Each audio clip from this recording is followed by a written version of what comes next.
Yeah, just the last row there. I'm flying to the far north Kimberley to visit a remote section of Western Australia's coast, where 2 people smuggling boats have arrived in the last 7 months. Home sweet home! Welcome to Honeymoon Bay. We're going to go to Truscott, West Bay. There's Coast Watch flying overhead more than usual. Apparently there's drones flying around. Only 3 families live along this coastline. Resident Lancho Davey is taking me out in his fishing boat to see how close we can get to where the latest boat arrived just a few days earlier. This area is sparsely populated and is actually closer to Indonesia than any Australian city. It's why Truscott Air Base was secretly built here during World War II. It's no longer a military base and is mainly used by the oil and gas industry. In November, a dozen asylum seekers, reportedly from Pakistan, walked ashore close to Truscott Airstrip. A document seen by 7:30 shows the Australian Defence Force started aerial activity in support of Operation Sovereign Borders at the airbase in December. Flight records show unmanned drones patrolling the coast. Despite that ongoing presence, another boat arrived in early April. That boat was carrying 10 men from China who walked ashore. One of them has since told the ABC some of the men were able to enter what he described as an airport without being intercepted. A spokesperson for Australian Border Force said assets are always postured to detect and intercept maritime people smuggling ventures. And in 2023-24, additional assets were deployed in support of Operation Sovereign Borders.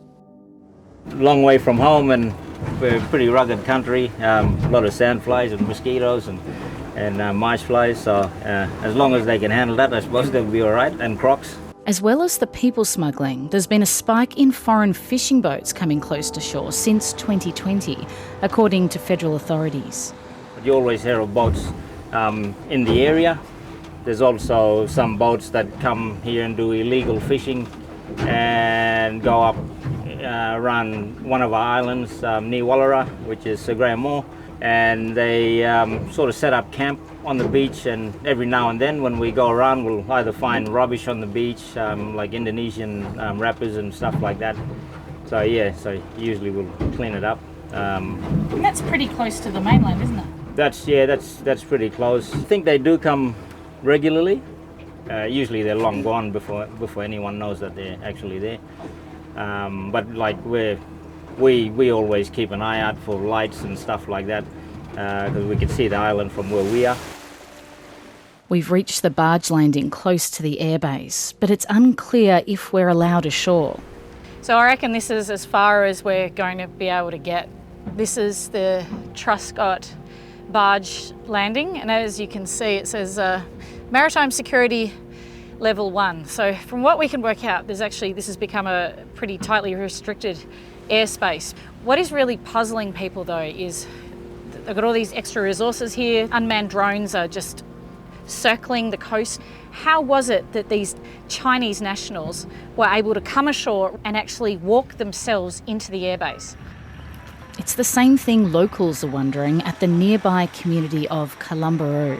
It could definitely be done a bit better because we're vulnerable, we're open, and there is nothing pretty much on this side. You know, imagine walking down the beach and going for a fish and then bumping into those guys. Yeah, it would be definitely a scary situation. Not only that, their health could be an issue for the people here. They might harbour viruses or diseases that could impact the people here. And it's not only Aboriginal communities concerned the coastline is exposed.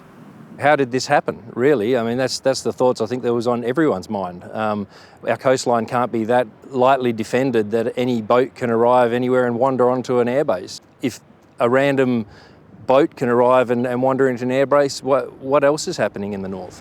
Matthew Nakula chairs a coalition of local governments that's lobbying for increased defence of the northwest coast. The Seven Shires argue they're at risk of biosecurity breaches, drug drops, and potential attacks on the billion-dollar export infrastructure in the Pilbara. One of the alarming facts is, yes, 4 boats have been identified in this time over the last 6 months, but that just raises the question, how many haven't been identified, how many are getting through, and how easy is this coastline to actually land on?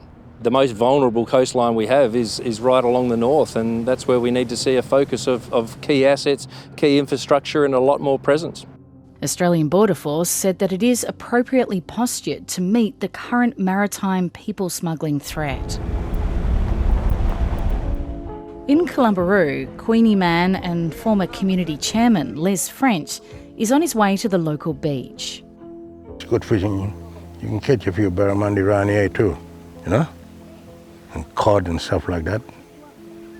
And mostly people come out here camping.